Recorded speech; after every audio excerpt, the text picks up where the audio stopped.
Welcome to the Sex, Money, and Real Estate Podcast, the show for real estate couples about how to close more deals in the bedroom.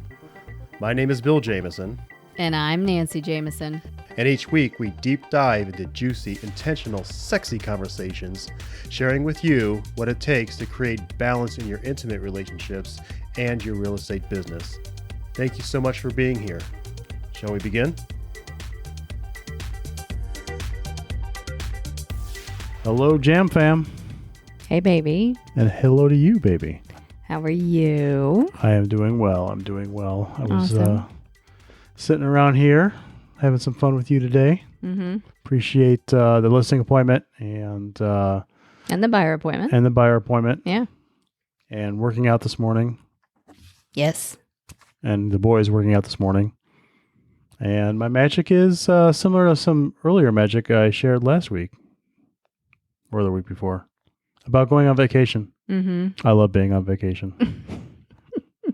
I love going to Charleston. It's a magical town for me. You know, I love the beach town feel. I love all the people who have lived there forever, and I love that we've been going there for a long time and taking the boys there for a very long time, for years and years and years. And it's really the one consistent spot that we travel to, probably more than anywhere else. Honestly, more than my parents' house or your parents' house. I mean, we get to Charleston come heck or high water. Mm-hmm. So I love it. I love that consistency for the boys on that. I mean, I love all of our travel, and Yeah. I love that they have that kind of that.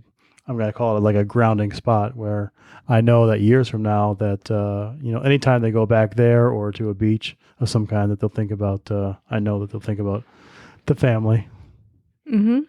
And feel grounded. Yeah, absolutely. And all of the beautiful, magical stories and moments and all of the firsts. I mean, we go crabbing. I mean, it's like wild crabbing. Mm-hmm. And this time we saw an alligator and it's the four-wheeler and the freedom of the four-wheeler. I mean, Luke's been driving the four-wheeler since he's been 10. Yeah. And it's the stargazing and the amazing fireworks. We go to this little fireworks shop that my Uncle Frog has known the owner forever. Uncle Frog is a battalion chief for the fire department, James Island Fire Department, and he's amazing, and everybody loves him. Mm-hmm. So we go to this little fireworks shop, and literally, like, we could try to buy out the store, but there are so many fireworks in that store. It's crazy. Yeah, it's awesome. But yeah, so, Rex and Luke and you really dig on the fireworks, and it's awesome to see the creativity and the show, and they're like legit. Oh yeah, it's real legit. Yep. Yeah.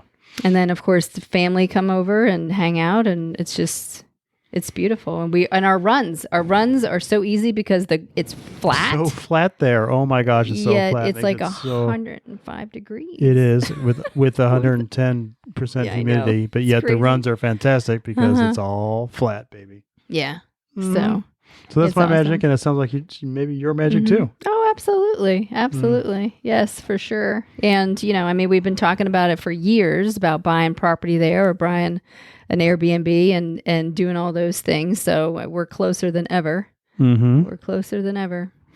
So yes, it is. It's beautiful and refreshing and renewing. And, one of the things that I love about us is that we have an understanding, and this is magical too. We have an understanding and a surrender to the fact that our personal lives and our business lives are so incredibly intertwined that being on vacation, we recorded a podcast, we did videos, we got 3 under contract, and so we have the tools and the systems and the people in place to be able to navigate our business really effortlessly. Yeah, it was great. And except for a social media person, I would really benefit from having a social media person. We're working on it, baby. Okay. Cool. Yep. So Yes. that's magic. Yeah, it is. That's our ability to, and your ability out there too, to influence self, others in life, and in an empowering way. Mm-hmm. Yes. Yes, absolutely. Beautiful. What topic for today's podcast comes to mind for you? Well, it's amazing. It all starts with this. I mean, if you want to have probably one of the most impactful ways for you to move your life towards greatness or in a powerful way is to have a personal mission statement. And so, one of the books that we study, it's a foundational book for us. It's a book that is it's on the shelf, it's opened, it's got the dog ears and the bookmarks and the Post-it notes all sticking out of it. It's 7 Habits of Highly Effective People. And we read it, we preach it, we study it, we teach our kids, we lead accountability groups. And so habit number 2 is begin with the end in mind. Mm-hmm. And the essence of beginning with the end in mind is having a personal mission statement. So that's really where the rubber hits the road, is crafting your personal mission statement. So we're inspired to share our personal mission statements with you, go into them a little bit. What was behind the creation of it? The words and the vocabulary are extremely intentional and deliberate. And then, we do have a couple's mission statement for Bill and I. We have a business mission statement for Jameson and Company. We have a business mission statement for Jam Coaching. And we're actually in the process of creating a family mission statement with... Yes. That's been a work in progress for a minute. Mm-hmm. And it's evolved too. I mean, we started it when they were younger. It's an acronym, or it's our last name as an acronym. And putting those things in place that really move us and inspire us to move forward. And frankly... I wrote my mission statement so it would get my ass out of bed every day. Like that was my driving thought was, what is going to get me out of bed every day to work and to play and to strive and thrive. How long have you had your mission statement? So I've had mine since 2014. Yeah, mine's 2000. I'm going to say it's like 2013, like at the end of 2013, maybe early 2014. We have friends and family members that I know yours has evolved a little bit here and there. Oh, yeah. And we have friends and family who will have mission statements, and they change theirs every year or two. Mine it just continues to me. It just gets richer as time goes on. Mm-hmm. So I haven't changed mine much. Mm-hmm. Yeah, I believe all, that's actually. No, I don't think you have changed it at all. And then you said, how long have you had yours? Yeah, about the same amount of time. I feel like we did, early 2014, maybe late 2013. Gotcha. But really, yeah. And so I feel that is absolutely a personal choice, is to the degree that either you feel that it needs to evolve, or you are evolving, or the words are changing, or you're continuously leaning into it. So I definitely think that that's a personal preference. Well, beginning with the end in mind is important. Like you said, to get as you said, to get your ass out of bed every morning. Seriously, and and it's something to live into. So there'll be things about your mission statement that will naturally happen or occur, or you'll create because you've actually taken the time to write it down and create what you're looking for in that mission statement. Yeah. And yes, absolutely. Things are definitely going to shift without a doubt. Mm-hmm. And the more you share your mission statement with people, putting it on, I think I put mine on Facebook. Yeah, mine's in my signature of my personal email. Mm-hmm. Yep, mine is too. Our business mission statement goes out on every single piece of mail, on every single advertisement, on every single, stationery, business cards. Yeah, it's everywhere. And so it's a declaration to the universe of the direction in which you are moving your life or your business in, for sure. So yes, things will shift, no doubt. Yeah, so it's I'm thinking back to chapter 2 a little bit. It happened, things happen in 2 parts, right? It was there's 2 creations. 2 creations of everything. It's the thought, right? The thought of something. And then the second part is the physical creation. The physical creation. Mm-hmm. Yeah. And that's how manifestation happens, is the thought first. Thoughts become things. Mm-hmm. Yes. Yep, absolutely. So what's your mission statement, baby? Do you have Yeah, you want me to go first? Yeah, you go first. All right. Let me get my readers on. It's not something I've surrendered to yet completely, but it's part of it. All right. This is my personal mission statement: to consciously create healthy, intimate relationships with myself, others, and life, convicted in unconditional love, driven by the balance of divine energy, loyalty, and compassion, catapulting me into being the GOO, Goddess Operating Officer, which intentionally increases my abundance, integrity, and maturity, transforming the can I, constant and never-ending improvement, to I can, remembering I can. And so... I can or I am? What did I say? To I can, remembering I am. There you go. Cool. Oh, whoops. Yeah, transforming the can I, constant and never-ending improvement, to I can, remembering I am. Yes, that resonates. Beauty. Cool. So, go ahead. Yeah, no, I just wanted to add a little context around what a Goddess Operating Officer is. Okay. So for me, because it was important to me to define for myself what a Goddess Operating Officer is, because I definitely resonate with executive level leadership and being a CEO or a COO, definitely high up there. And so it's but being a Goddess Operating Officer is actually the balance. It's the stance for that goddess energy, even though in a very masculine world, masculine leadership position, it's a stance for the goddess energy. It's the ethos that moves the company forward, or our company forward, a stance for taking the goddess paradigm seriously. And if you know me, you know that I wear a necklace that says love.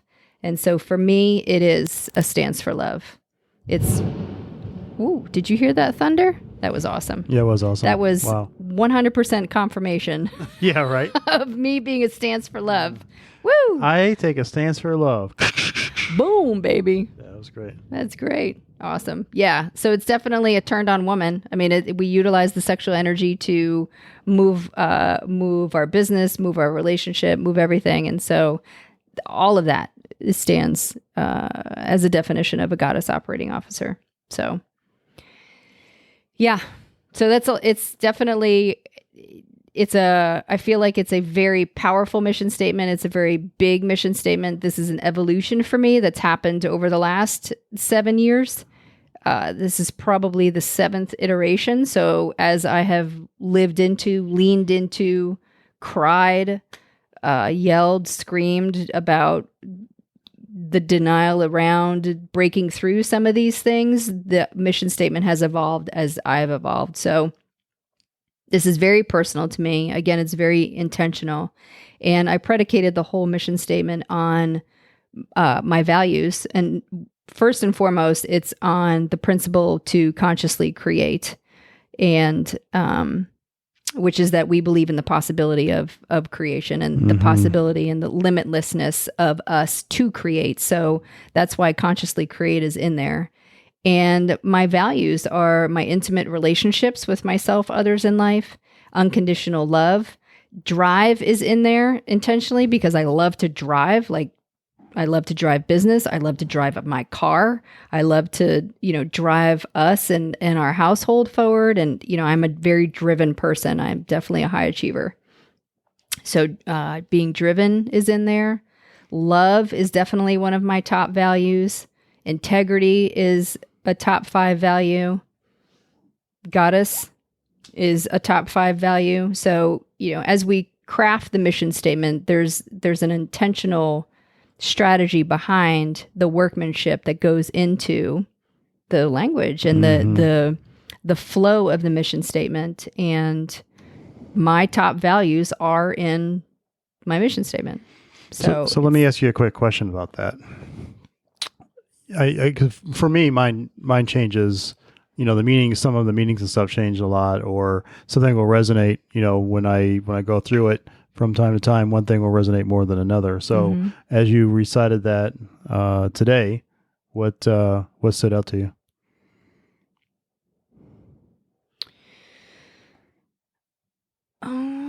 Was it the goo? Was it your values? Well, I feel like where I have really been recently is in the conversation of what it is to be convicted.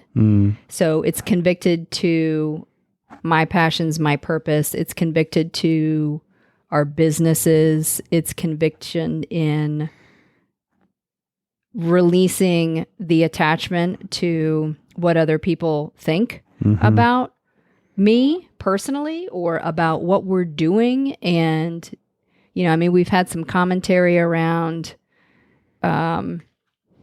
moving more into coaching as opposed to, really driving the real estate and the real estate team forward. How we had, our mission 5 years ago was the $80 million team, and we were on track for that. And then we were like, wait a minute, this isn't really what our purpose is. Like, our purpose is transformational work with real estate agents. Like, how can we cultivate, it's cultivating intimate relationships and doing transformational work with other couples that happen to be in the business of selling real estate. Right. It's nourishing that. So, we've received feedback on that. So my conversation of late, and I mean of late, it's probably been in the last 3 or 4 months, is around being convicted. Like, am I willing to do whatever it takes to move this thing forward? Am I willing to do all of the videos, all the podcasting, all the editing, all the social media, like all the behind the scenes stuff?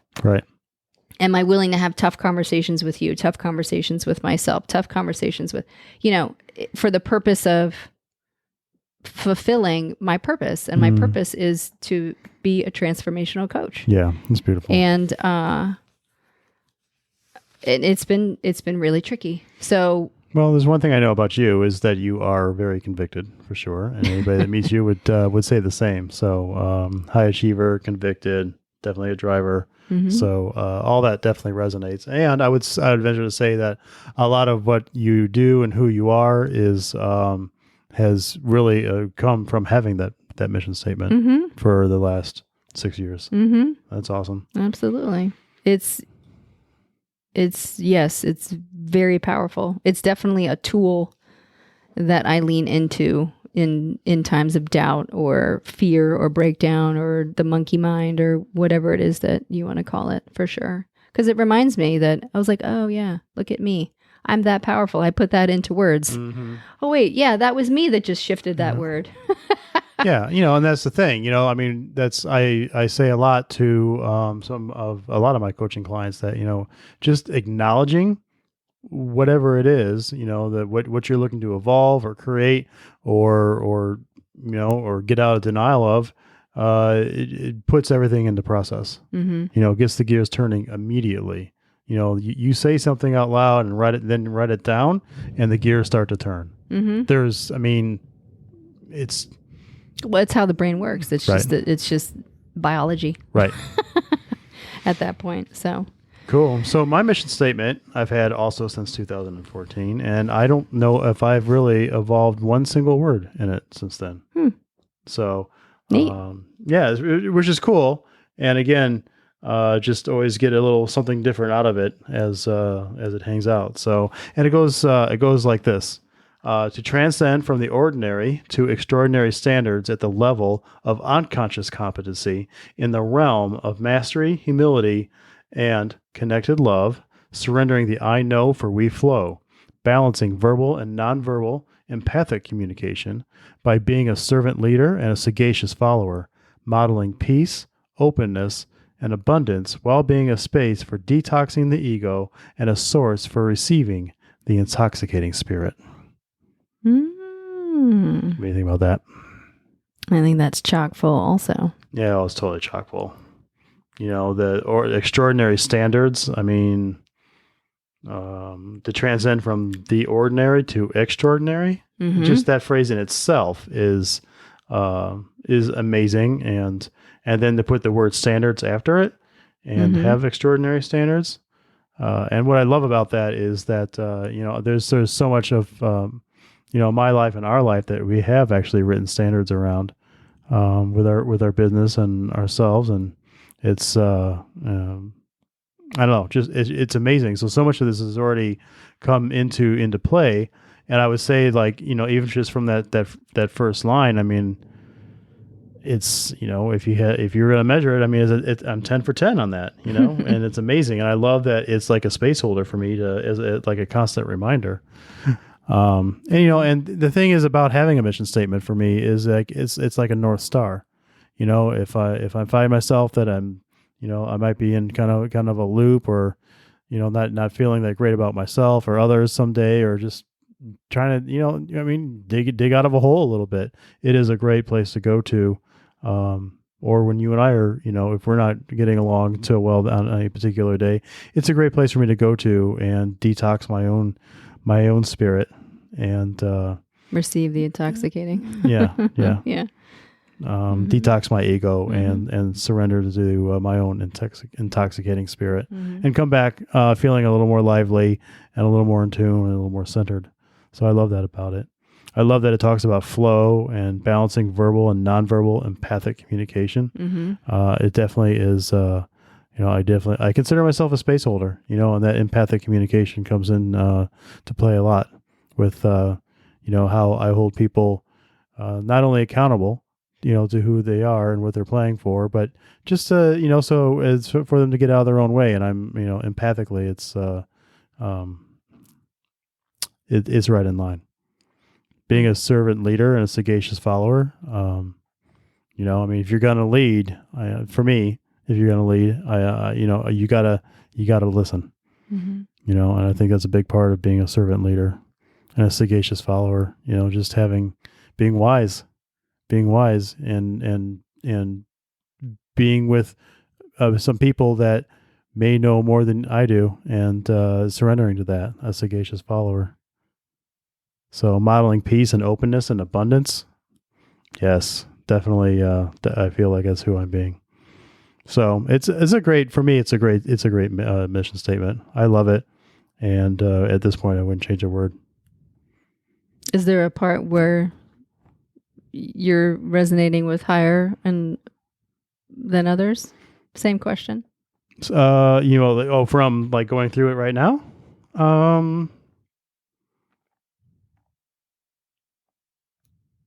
Yeah, we're I co-lead a accountability group right now, and that whole servant leader and sagacious follower definitely resonates right now. Because as I co-lead, I know that we go through every week. We go through somebody's what we call an epic challenge. Something that we're looking to acknowledge and evolve in our lives, whatever it is. From being ineffective to effective. Or effective to effortless. Yeah. And and yes, I've been playing the game for a long time, and being a sagacious follower allows me to be humble and listen to the feedback from others, knowing that I still have a lot to learn and I know nothing. So that's what resonates today. Awesome. Yeah. Very cool. So mission statements. So if you don't have a mission statement, where would you start? There's lots of places to start. I mean, you can, I think 7 Habits actually has a mission statement builder built in there somewhere. There's other places online you can look, but I'm telling you right now that if you want something that is going to really be crafted in a way that is going to vibrate at a higher level, you need to get your standards and your values and your beliefs lined up so that you know exactly what you're playing for. And that's where, Nancy, you can help, or I can help, and have those conversations so that we can take your top values and your top beliefs and turn them into something that will empower you to a higher cause. Yeah, absolutely. So I would say, if you don't have one, then go create one. And look for somebody who knows more than you do about really getting in a little deeper, covering things a little bit, because you can't solve or create things from the same place that you have started or created them, right? Exactly. So if you get somebody like a coach that knows a little bit more than you do about these things, you are going to create something that is higher than you. Yeah, absolutely. And we can, we can get in there and create a mission statement for you in about 6 weeks. So yeah. And of course people, it depends on you. Sometimes it takes a little longer, but ultimately it's about 6 weeks. Yeah. And it's a process and it's worth it. And the discovery, the investment in yourself is phenomenal. Like the return on, we always talk about return on the return on investment on this sucker. Yeah, Woo! it's huge. It's way huge. You talk about maximizing and multiplying your output. It's amazing. It's an amazing process, the discovery and the cultivation of the direction in which you want to move your life, and absolutely translates into moving your business forward too. Yep. Absolutely. Personal flows into business for sure. So we'd be happy to help. Awesome. Happy to help. So if you have any questions or would like some help with this, reach out, direct message us, go to the Facebook group. Yes. Facebook group, Sex, Money, and Real Estate group, obviously on Facebook, or you could DM us at Instagram at Sex, Money, Real Estate.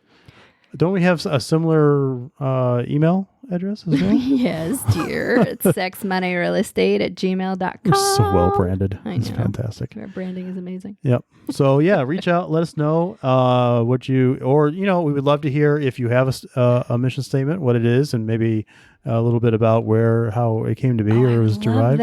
That's such a great idea. Yeah.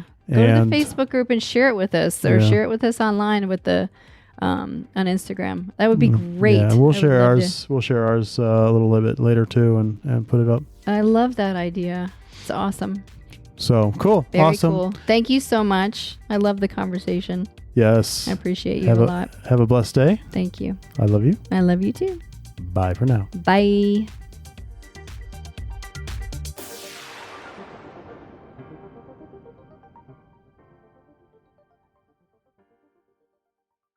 Wow, what a show.